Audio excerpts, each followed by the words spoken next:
नमस्कार दोस्तों, मैं आपको अपना रविंद्र चौहान स्वागत करता हूँ एक बार फिर आपके अपने यूट्यूब चैनल जिसका नाम है पावर प्लांट ज्ञानी। दोस्तों, जो आज का टॉपिक है वो रिलेटेड टू बॉयलर मेंटेनेंस है। तो दोस्तों, आज जो हम इस टॉपिक में डिस्कस करेंगे वो है what is maintenance, why it's required, कि मेंटेनेंस क्या है, इसकी ज़रूरत क्यों पड़ती है। तो देखा जाए तो दोस्तों, इन द सेंस ऑफ यदि मेंटेनेंस देखा जाए तो हमारे पावर प्लांट्स के अंदर डिफरेंट एक्सुरी लगी है, जिसमें आईडी फैन है, एफडी फैन है और भी बहुत सारे इक्विपमेंट है, बॉयलर फीड पंप है, ठीक। तो क्या डिफरेंट टाइप्स के एक्सुरी लगे हुए हैं जो कि कंटिन्यूसली ऑपरेशन में रहते हैं during the operation of power plant. यदि दोस्तों हम उनका अच्छी तरीके से मेंटेनेंस नहीं करेंगे तो क्या है, वो हमारे जो तो प्रोडक्शन को तो हैम्पर करेगी, लेकिन जो हमारा मेंटेनेंस कॉस्ट है वो भी एट दैट टाइम हायर चला जाएगा।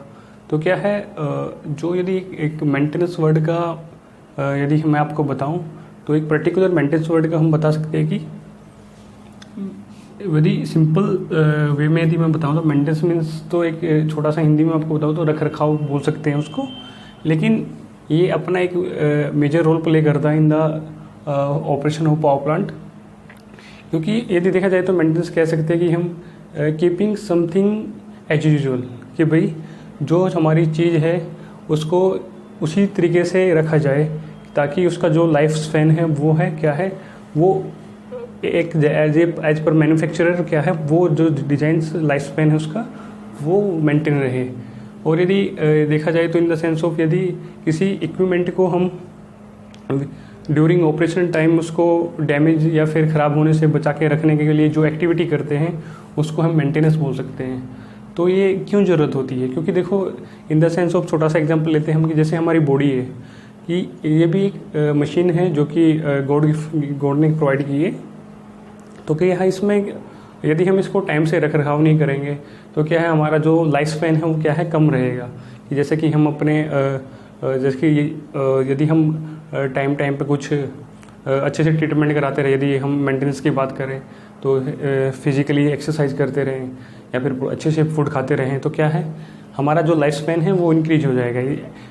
ऐसे ही हमारा मशीन्स के अंदर होता है, यदि हम उनका रख रखाव according to the manufacture guidelines हम उसको बना के रखें तो क्या है, हमारा जो इक्विपमेंट लाइफ स्पैन है वो क्या है, वो मैक्सिमम रहेगा हमारा। तो आज इस वीडियो में मैं आपको यही बताऊंगा कि व्हाट इज़ द यूजफुल जो लाइफ स्पैन होता है वो क्या होता है मशीन का। तो दोस्तों, अभी यदि बात करते तो कि मेंटेनेंस कितने प्रकार के होते हैं यहाँ पे, तो मैंने यहाँ पे कुछ मेंटेनेंस रखे हैं जो कि हम आने वाली वीडियो में डिस्कस करेंगे उनको। सबसे पहले ये है कि हमारा कौन सा मेंटेनेंस होगी, ब्रेक डाउन और करेक्टिव और रिएक्टिव मेंटेनेंस। ये मैं फर्दर आपको जनरल नॉलेज के लिए बता रहा हूँ, लेकिन ये है आने वाली वीडियो में इसको हम बहुत बड़े ही डिटेल से मैं आपको बताऊँगा, क्योंकि ये टॉपिक काफ़ी ब्रॉड है और इसके बारे में यदि हम बात करें तो कि इसको मैं सिंप्लीफाई करने लगा तो ये काफ़ी बड़ा, यहीं पे काफ़ी लंबा वीडियो बन जाएगा। तो क्या है, मैं इसको डिवाइड करके मैं आपको अलग अलग वीडियो में इसके प्रोवाइड करूँगा आपको।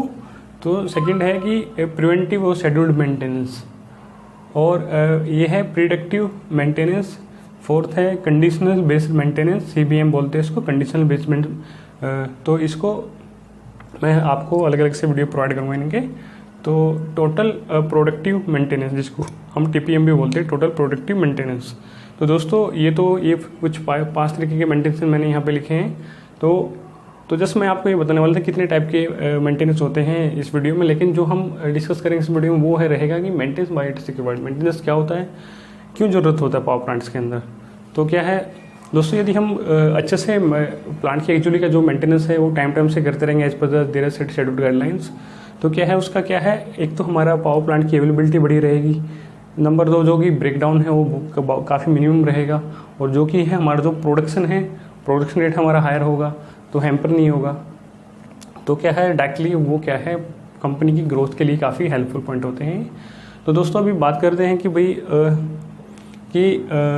मेंटेनेंस, यदि हम प्रॉपर वे से मशीन का मेंटेनेंस करेंगे तो क्या किस तरीके से होगा और किस तरीके से ये इफेक्ट करता है। तो यहाँ पे मैंने क्या है, एक बात टब का रूल लिया गया है, ये अपना जो लाइफ स्पैन है और फेलियर के रिस्पेक्ट में बनाया गया है कि एक मशीन का जो लाइफ स्पैन होता है वो कितना होता है और फेलियर किस तरीके से होता है। तो अभी स्टार्टिंग में मैं आपको बताता हूँ कि जो हमारा एक्स एक्सिस पे है वो है लाइफ स्पेन है, और वाई एक्सिस पे हमारा क्या है, फेलियर्स है। तो आप ये यहाँ पे देख रहे हो कि जो हमारा ग्राफ है स्टार्टिंग में नीचे ड्रॉप डाउन जा रहा है। इसका ये मतलब है कि ये इन्फेंट्स स्टेज है। इन्फेंट्स मीन्स यदि हिंदी में बात करूँ तो इन्फेंट्स का मतलब होता है बच्चा या शिशु। यदि इसका मैं डिक्शनरी मीनिंग में आपको बताऊँ तो क्या है, इन्फेंट स्टेज यहाँ पे है कि यदि इसको मैं बताऊँ, इसका मतलब होता है शुरुआती अक्षर। कि शुरुआत में जैसे कि हमारा कोई भी इक्विपमेंट है, कोई भी मशीनरी हमारी प्लांट के अंदर लगी है, तो क्या है स्टार्टिंग में क्या है, नंबर ऑफ फेलियर्स ज़्यादा होते हैं। क्योंकि कई बार जब उसका जैसे हम उसकी कमीशनिंग करते हैं तो क्या एट दैट टाइम क्या है होता है कि उसमें कुछ due to the manufacturer defect क्या है, जो फेलियर्स है, नंबर ऑफ फेलियर्स क्या है वो इंक्रीज हो जाते हैं। तो जब वो फेलियर्स को रेक्टिफाई किया जाता है तो धीरे धीरे क्या होगा, उसमें जो ब्रेकडाउन है, जो फेलियर है वो मिनिमाइज होने लगेंगे। तो क्या है, इसको जो स्टार्टिंग की इसको स्टेज को बोलते हैं इन्फेंट स्टेज, कि भाई शुरुआती दौर में जो भी प्रॉब्लम्स आती है इसको इन्फेंट स्टेज बोलते हैं। अभी इसके बाद जब हमारी जो फेलियर्स हैं हमने उनको रेक्टिफाई कर लिया, तो फिर क्या है, जो हमारी यूजफुल सर्विस स्टेज आ जाती है, कि वो मशीनरी उसमें क्या है, जो नंबर ऑफ फेलियर्स है उसको बिल्कुल कम वे से देखा जाता है, उसमें बिल्कुल कम मात्रा में वो फेलियर्स आने लगेंगे। क्योंकि उस टाइम पे हमें क्या है, हम उसके प्रिवेंटिव मेंटेनेंस उस मशीन का अच्छी तरीके से करते हैं, तो क्या है वो उसमें नंबर ऑफ फेलियर्स कम आने लगते हैं। तो उसके क्या बोलते हैं, यूजफुल सर्विस स्टेज, कि भाई जो इक्विपमेंट से हमें जिस पर्पज से हमने लगाया है वो क्या है विदाउट ब्रेकडाउन क्या है हमें प्रोडक्शन दे रहा है, या फिर यूजफुल वर्क अपना वो दे रहा है वहाँ पे। तो अभी नेक्स्ट है कि अब जैसे जैसे धीरे धीरे सपोज दैट कि ये हमारा ये जो पीरियड होता है सपोज दैट कि ये रहता है हमारा 4 से 5 मंथ, कि भाई 4 से 5 के मंथ में जो हमने कमीशनिंग करी, जो उसके फेलियर्स आए हमने उसको रेक्टिफाई कर लिया। आफ्टर दैट क्या है, अभी जो नेक्स्ट है जो यूजफुल सर्विस है, सपोज दैट कि 4 से 5 ईयर्स है, सपोज दैट हमने कोई पंप भी लगाया है, तो क्या है आपने देखा होगा कि हमारे बीएफपी पंप काफ़ी लंबे टाइम तक चलते रहते हैं। तो क्या है उसका यूजफुल सर्विस स्टेजेस है। यदि बात करते हैं स्टार्टिंग के स्टेजेस की, तो वो क्या है स्टार्टिंग स्टेज में उसमें काफ़ी सारे फेलियर्स आए होंगे। जब हमने उसका कमीशनिंग किया होगा तो क्या है वो फेलियर्स धीरे धीरे रिड्यूस होकर जो यूजफुल सर्विस स्टेज है उसकी शुरुआत हो जाती है। तो आफ्टर दैट क्या है 4 से 5 साल के बाद जब हमारा धीरे धीरे due to the tear and wears high stress concentration thermal tear out, तो क्या है ये उसमें क्या है धीरे धीरे जो लाइफ स्पैन है वो मशीन का कम होने लगता है। तो क्या है उसमें जो फेलियर्स रेट्स हैं वो धीरे धीरे बढ़ जाते हैं। तो जैसे सपोज दैट कि अपने आईडी का फेरिंग का बैरिंग है या फिर डी फिन का बैरिंग मोटर बैरिंग है, तो क्या है उसमें धीरे धीरे जब उसका एक लाइफ स्पेन कम हो जाता है उसमें क्या है वाइब्रेशन आने लग जाती है। तो ड्यू टू द उसमें जो ग्रीसिंग होती है ग्रीसिंग रिमूव हो जाती है। तो क्या है जो उसकी रोलर बैरिंग्स होते हैं उसके अंदर जो इनर रेस्केट होता है क्या है उसमें फ्रिक्शन ज़्यादा हो जाता है, हीट ज़्यादा होने लगती है। तो क्या है वाइब्रेशन इंक्रीज हो जाती है। तो आफ्टर दैट क्या होता है कि उसमें वाइब्रेशन होने से क्या है वो एक फेलियर आ जाएगा। तो क्या है आफ्टर यूजफुल सर्विस स्टेज के बाद जो डिकेइंग स्टेज आती है, यानी जो ख़राब होने की स्टेज आ जाती है, तो उसमें क्या है वो 4 से 5 यूजफुल सर्विस स्टेजेस के बाद वो क्या है धीरे धीरे बढ़ने लग जाती है। तो क्या है इसमें permanent failure of the equipment भी हो जाता है, जिससे कि हमारा जो प्रोडक्शन है वो हैम्पर हो जाता है। यदि अपना कैपिटिव पावर प्लांट है तो जो प्रोसेस हमारा वो हैम्पर हो जाता है। तो दोस्तों इसी तरीके से जो इन चीज़ों को जो डिकेइंग्स के स्टेजेस है तो उसको अवॉइड करने के लिए हमें जो है हर एक इक्विपमेंट का maintenance according to their PM schedules के अकॉर्डिंग हमें कर देना चाहिए। तो ये कहने का मतलब ये है कि जो हमारी यूजफुल सर्विस स्टेजेस है उसको हमें कंटिन्यू मेंटेन करने के लिए हमें वो मेंटेनेंस करना पड़ता है इक्विपमेंट का according to their PM schedules. तो दोस्तों